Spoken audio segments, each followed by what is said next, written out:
Alors les amis, vidéo sur le match qui vient de se terminer entre le Barça et le Celta Vigo, match à Balaidos, match qui était capital pour le Barça, avec l'arrivée de Xavi qui va reprendre l'équipe et qui sera présenté lundi. Mais parlons du match contre le Celta qui est quand même ce qui nous intéresse le plus aujourd'hui. Alors, on commence par les 11. Au niveau du FC Barcelone, pas beaucoup de surprises, c'est le même 11 qu'à Kiev, donc Ter Stegen au but. La défense Eric Garcia l'anglais, à gauche Jordi Alba, à droite Mingueza, le milieu de terrain Frenkie de Jong, Busquets, et ainsi que Nico Gonzalez, devant Ansu Fati, Memphis et Gavi sur le côté droit. Côté Celta Vigo, je vous mets le 11 à l'image, Denis Suarez, Iago Aspas, Tapia, des joueurs comme ça, des joueurs qu'on connaît plutôt bien, Hugo Mayo le capitaine, donc une équipe qui sur le papier a des joueurs intéressants mais qui souffre énormément au classement. Alors la première mi-temps côté Barça, la première mi-temps elle a commencé assez fort avec un Celta Vigo qui a eu une occasion par le biais de Iago Aspas qui est parti à la limite du hors-jeu, Clément Lenglet qui n'a pas suivi. Heureusement il rate la frappe et ensuite le Barça sur une action une minute plus tard marque le but par le biais de Ansu Fati qui est vraiment un tueur dans la surface, on l'a encore vu. Et avec ce 1-0, le Celta est sorti pour égaliser. Donc beaucoup d'espace laissé par les joueurs de Coudet. Et le Barça en a profité par pas mal d'actions. On l'a vu à un moment donné, tu as Memphis qui a réussi à se créer des espaces. Tu as également le deuxième but avec Nico Gonzalez, Jordi Alba, Ansu Fati qui ont bien combiné. Et la passe de Nico pour Busquets qui pour une fois frappe au but et la met. Donc ça fait 2-0 assez rapidement dans le match. Et ensuite le troisième but juste avant la mi-temps qui est exceptionnel, ça part, il y a au moins 50-60 touches sur l'action, ça part d'Eric Garcia, il y a pas mal de passes qui sont effectuées pour déstabiliser le bloc adverse, et à la fin ça se termine par une action, par un centre de Jordi Alba pour Memphis qui met le 3-0, donc à ce moment-là on se dit bon, on est content, c'est peut-être la meilleure première mi-temps de la saison, ça faisait longtemps qu'on n'avait pas vu un Barça aussi intéressant, avec un milieu de terrain très dominant, un Nico Gonzalez qui pour moi fait le meilleur match de la saison d'un joueur de notre équipe, pour vous dire le niveau qu'il a montré en première mi-temps. Tu as un Frenkie de Jong qui était également impressionnant, un Gavi qui faisait le travail défensif, alors qu'on sait que c'est pas son rôle de jouer comme ailier, mais il faisait quand même les retours défensifs. Une défense plutôt solide, même si Eric Garcia a pris un carton jaune à un moment donné, et que Clément Lenglet, par moment, est quand même plutôt inquiétant. Globalement, on a été dominant, un Busquets plutôt intéressant, un Memphis qui parfois perd des ballons assez rapidement, mais globalement, on était plutôt rassuré jusqu'à la blessure musculaire d'Ansu Fati qui est sorti sur blessure, et franchement, c'était plutôt inquiétant, on a l'impression que c'était un claquage, il avait pris déjà un coup, il s'était fait marcher dessus à la main. Bon, on sait qu'il y a la trêve internationale, on sait que là c'est musculaire, c'est derrière la jambe, donc on est déjà rassuré que ce soit pas le genou. On espère que ça sera pas trop grave. A priori, quand c'est une telle blessure, on peut s'attendre à quand même pas mal de semaines d'absence, sachant qu'il y a le match de Ligue des Champions contre le Benfica qui va être capital, il va vraisemblablement le rater. C'est quand même plutôt inquiétant pour le Barça, à voir si Dembélé sera de retour pour l'après-trêve internationale, mais il y a pas mal de blessures cette saison. Il va falloir quand même travailler sur le service médical parce que c'est pas normal de voir autant de joueurs se blesser. Il y a quelque chose qui cloche, il y a quelque chose qu'il faut corriger absolument parce que c'est pas normal. Toutes les semaines, il y a un joueur au Barça qui se blesse et ça nous met drôlement en difficulté pour la suite de la saison.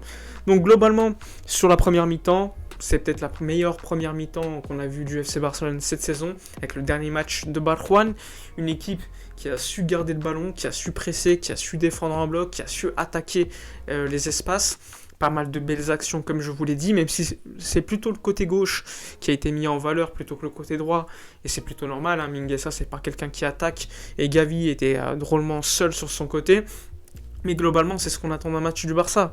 Une équipe qui domine, qui asphyxie l'équipe du Celta Vigo et qui réussit en plus de ça à être drôlement efficace. Il y a 4 tirs cadrés en première mi-temps, on en met 3. Donc de ce côté-là, il n'y a rien à dire. Une équipe du Celta qui n'a pas non plus créé beaucoup d'occasions, hors celle de Iago Aspas en début de match et une autre sur corner. Globalement, le Barça a été largement supérieur. Concernant la seconde mi-temps, le Celta revient avec beaucoup d'ambition, puisqu'ils sont menés 3-0, c'est logique. Hein, le Celta arrive avec pas mal d'intentions d'attaquer le Barça. Il y a Eric Garcia qui est sorti suite à une gêne musculaire. C'est Araujo qui est rentré. Donc encore une fois, le service médical du Barça est très problématique. Je ne sais pas ce qui se passe. Le Celta marque assez rapidement, il me semble à la 52e minute. Et là, je commence à me dire, bon, cette équipe, elle commence à flancher physiquement, commence à reculer mentalement. On sait que cette équipe, elle est friable, et on l'a remarqué déjà sur pas mal de matchs. Et là, ça continue. Le Barça souffre pas mal pendant la seconde mi-temps. Le Celta Vigo est très haut sur le terrain. Le Barça est complètement asphyxié. Il n'y a pas du tout de joueur qui a la suffisante personnalité pour se dire « Bon, les gars, on monte sur le terrain. » Finalement, on encaisse un second but. Encore une fois, 20 minutes après le premier, donc vers la 72e, et là je commence à me dire, bon, il y aura 3-3. Cette équipe, on la connaît. C'est une équipe qui est friable mentalement, qui fait que reculer, il y a pas mal d'occasions du Celta, et on joue en contre.